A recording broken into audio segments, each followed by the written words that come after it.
नमस्कार, मैं हूं फैज अहमद। स्वागत है आप तमाम दर्शकों का जनतंत्र प्राइम भारत पर। आइए नजर डालते हैं आज की कुछ खास खबरों पर। सांसद ब्रजभूषण शरण सिंह ने अखिलेश व स्वामी प्रसाद मौर्य के बयानों को बताया कुड़तक। पिछले दिनों अंतर्राष्ट्रीय रेसलर द्वारा भारतीय कुश्ती संघ पर लगाए गए गंभीर आरोपों को लेकर चर्चा में रहे भारतीय कुश्ती संघ के अध्यक्ष व केसरगंज के भाजपा सांसद ब्रजभूषण शरण सिंह ने जहां केंद्र सरकार द्वारा पेश किए गए बजट को हर वर्ग के लिए जनोपयोगी बताया, वहीं विपक्षी दलों पर कटाक्ष करते हुए कि वह केवल शोर मचाते हैं, संसद में किसी भी मुद्दे को लेकर चर्चा नहीं करना चाहते हैं। स्वामी प्रसाद मौर्य के मुद्दे पर कहा कि उन्हें दोहों का मतलब ही नहीं पता है। इन नेताओं के बयान कुड़तक योग हैं। ताड़न शब्द अवध व गोंडा का शब्द है।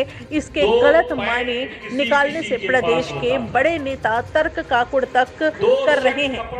गोंडा से कैमरामैन अभिलाष गुप्ता के साथ अनिल कुमार साहू, जनतंत्र प्राइम भारत। तो ये स्थिति बदली कि नहीं बदली? आज परिवर्तन आया कि नहीं आया? तो परिवर्तन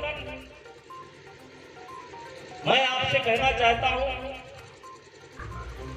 और मैं तो घूम घूम करके कह रहा हूं कि जो आपकी स्थिति है, जो आपके कपड़े की, जो आपके भोजन की दिया जा रहा है, क्या बोलना चाहेंगे? जिस तरह से इसमें बांटने की राजनीति चल रही है, उस पर क्या कल अखिलेश यादव का कमेंट आया है? जो प्रदेश के इतने बड़े नेता हैं वो भी तर्क का कुतर्क कर रहे हैं। कुतर्क किया जा सकता है, वो तर्क का कुतर्क कर रहे हैं। जैसे गोस्वामी तुलसीदास जी जहाँ पर हम बैठे हैं, इस समय आपका इंटरव्यू हमसे ले रहे हैं, इसी धरती पर थोड़ी दूरी पर पैदा हुए थे, सूकर क्षेत्र में। और ताड़न जो शब्द है हमारे गोंडा का है, हमारे सूकर क्षेत्र का है। ताड़न का मतलब वाच रखना, जैसे कहते ताड़े रहो, मतलब वाच रखे रहो। ये मेरे यहाँ का शब्द है, ये अवधि है, गोंडा का शब्द है।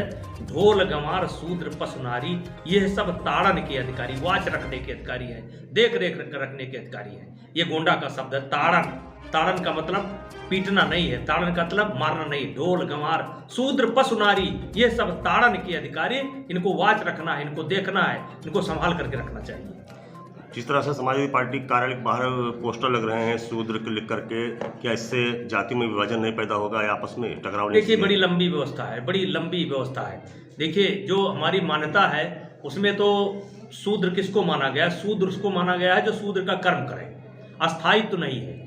जो वर्ण व्यवस्था लागू हुई है उसमें अस्थायित्व नहीं है। शूद्र कभी भी ब्राह्मण वर्ग में जा सकता है, शूद्र कभी भी क्षत्रिय उसमें जा सकता है। आज अगर आप देखें तो कई क्षत्रिय शूद्र की श्रेणी में आ रहे हैं और कई शूद्र ब्राह्मण की श्रेणी में जा रहे हैं। में सर बजट पेश हुआ है, उस पर आपकी क्या प्रतिक्रिया है?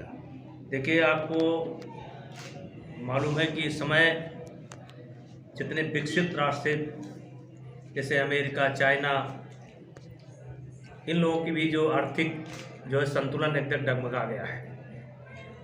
केवल भारत एक ऐसा देश है जो लगातार जो है विकास के साथ आगे बढ़ रहा है। और इस बजट में विशेष करके फोकस दिया गया है,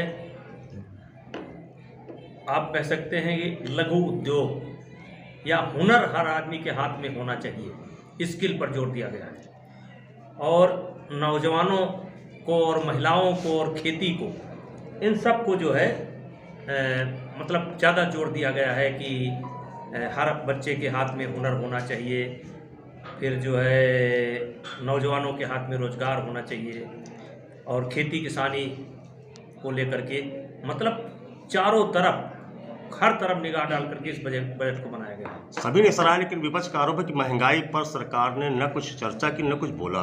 देखिए, विपक्ष को बोलना है, विपक्ष चर्चा कहाँ करना चाहता है? जब वो पार्लियामेंट ही नहीं चलने देते तो चर्चा कहाँ करना चाहते हैं? चर्चा तो सरकार चाहती है चर्चा करें, लेकिन पहले से ही वो नारा लगाना शुरू कर देते हैं, चर्चा तो करना नहीं चाहते हैं। आज दुनिया की स्थिति देख लीजिए, दुनिया की स्थिति में भारत की स्थिति देख लीजिए, हर तरीके से मजबूत है। एक नया